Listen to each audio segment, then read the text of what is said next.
Boa tarde, pessoal. Hoje iremos falar sobre diversidade cultural. No Brasil e no mundo, as pessoas são muito diferentes. Os hábitos e costumes variam por muitos motivos. Por exemplo, o país em que vivem, a origem da família, a religião, o nível econômico e as condições físicas do lugar onde moram. Essas diferenças culturais são o resultado da trajetória dos povos ao longo do tempo, assim como da relação que eles têm com os lugares onde habitam. Daí a importância de estudar a história desses povos. Tarsila do Amaral, Operários, 1933. Essa obra retrata, né, traços diferentes, traços de fisionomia, cor de pele, diferença nessa questão da mistura de raças, né? A língua. É um dos modos pelos quais as pessoas se comunicam e compreendem o mundo. Antes da chegada dos portugueses ao Brasil, os povos indígenas tinham culturas muito diferentes, destacando a língua e as tradições religiosas. O tupi era uma das línguas indígenas mais faladas pelos povos que viviam no litoral brasileiro. O contato entre os portugueses e as várias tribos tupis resultou no intercâmbio cultural. Acredita-se que havia mais de 1.200 línguas indígenas que foram desaparecendo ao longo da história.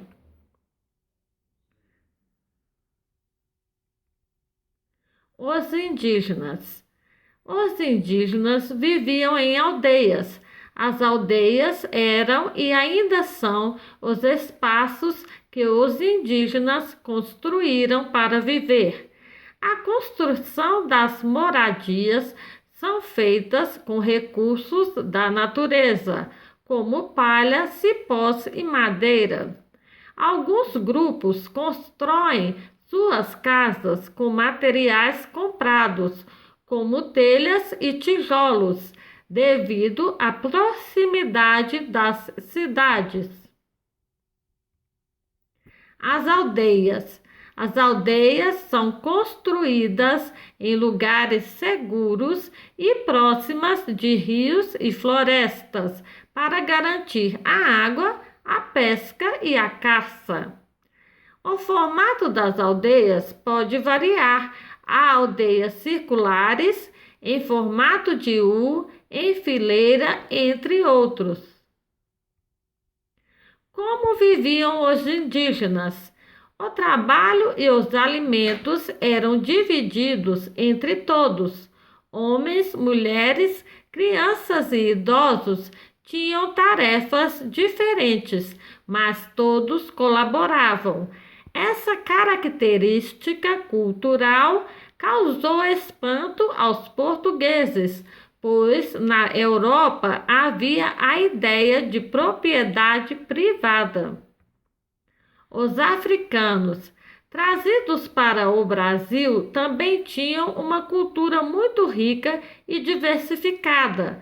Para eles, a relação familiar era e continua sendo muito importante. Contudo, a ideia de família dessas sociedades era bem diferente da nossa.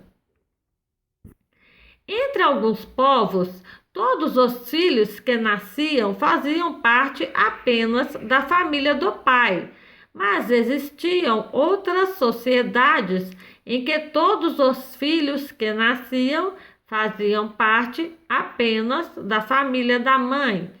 Existiam sociedades nas quais os homens podiam casar com várias mulheres e construir uma grande família.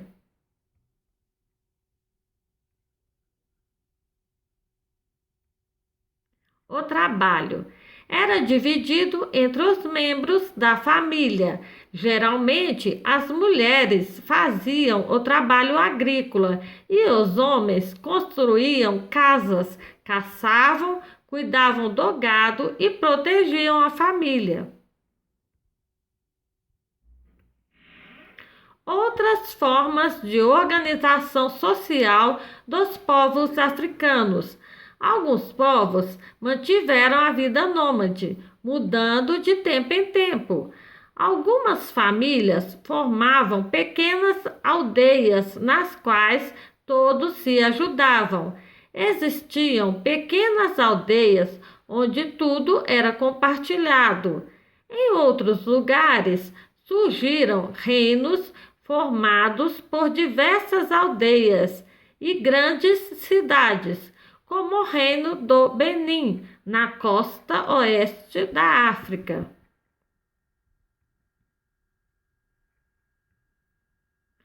As construções africanas também se diferenciavam entre si.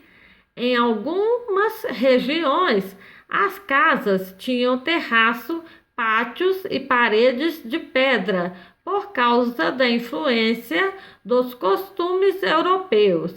Em outros lugares, as casas eram feitas de madeiras, pedras ou barro e cobertas com folhas de árvores.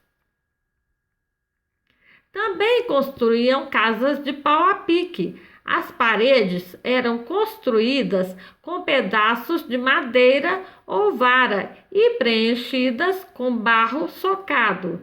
O adobe também era empregado. Nessa técnica de construção, faziam tijolos de lama, terra, água, grama e outros materiais encontrados na natureza. Uma casa de pau a pique. Os europeus também tinham uma cultura rica e diversificada. Muitos viviam em grandes propriedades rurais. Nelas, os camponeses plantavam seus alimentos, construíam suas aldeias e fabricavam a maior parte dos objetos necessários para a vida cotidiana. As grandes propriedades eram comandadas por um nobre que tinha autoridade para organizar as leis e cobrar impostos. Era comum que as propriedades tivessem castelos e, ao redor deles, grandes muralhas de madeira e pedra que ajudavam na defesa do território. A Igreja Católica tinha grande poder, controlava a produção de obras de arte e de livros. Por isso, a cultura europeia era muito marcada pelas ideias católicas. A alimentação dos europeus era muito variada. Apenas a nobreza consumia carne regularmente. Alguns dos principais alimentos eram feitos à base de trigo, como a farinha para produzir pães. Os alimentos doces eram feitos com fruta e mel, porque o açúcar era caro. A organização política. A sociedade europeia era organizada em 3 grupos principais, que eram o clero, membros da igreja, a nobreza e os camponeses. Uma das formas de diferenciação desses grupos eram as vestimentas. As habitações eram feitas principalmente com materiais como barro e madeira. As construções mais importantes, como igrejas, castelos e algumas residências da nobreza, podiam ser feitas com pedras e telhas. Respeitar é preciso, somos todos diferentes. Agora é com você. Copie em seu caderno e responda. Número 1. Existem pessoas que têm hábitos diferentes dos seus e de sua família. Dê um exemplo e compartilhe com o grupo. Número 2. Qual era a língua que os indígenas falavam e por que a língua é importante? Número 3. Como eram construídas as aldeias dos indígenas? Número 4. Explique a ideia dos portugueses de propriedade privada. Número 5. Como era dividido o trabalho na sociedade africana? Você concorda com esta divisão? Explique. Número 6. Quais eram os grupos da sociedade europeia? Faça com capricho para deixar registrado em seu caderno. Finalizando, espero que vocês tenham gostado. Até o nosso próximo encontro. Beijos. A diferença nos enriquece, o respeito nos une.